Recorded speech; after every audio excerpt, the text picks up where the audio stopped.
પાટણ જિલ્લા રજિસ્ટ્રાર સહકારી મંડળીમાં એસીબીની સફળ trap, head clerk Ranchhod Gohil લાંચ લેતા ઝડપાયો.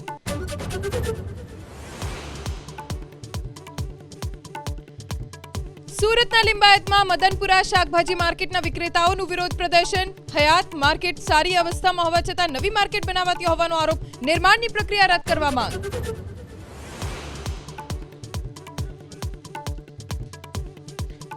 સુરતમાં ગોડાદરાની મહારાણા પ્રતાપ સોસાયટીમાં દૂષિત પાણીનો કહેર. એક યુવકના મોતનો સ્થાનિકોનો દાવ. અનેક લોકો બીમાર પડ્યાનો આરોપ. પાલિકાએ તમામ ઘરમાંથી દૂષિત પાણીનો કર્યો નિકાલ.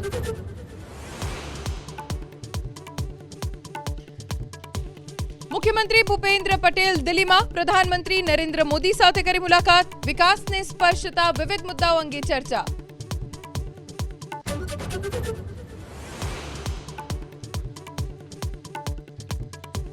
સિવિલ સેવા દિવસ પર પીએમ મોદીએ આપ્યો વિકસિત ભારતનો મંત્ર. તો રાજકોટને ઓવરઓલ ડેવલપમેન્ટ ઓફ ડિસ્ટ્રિક્ટમાં એનાયત કરાયો પ્રથમ ક્રમાંકીય એવોર્ડ.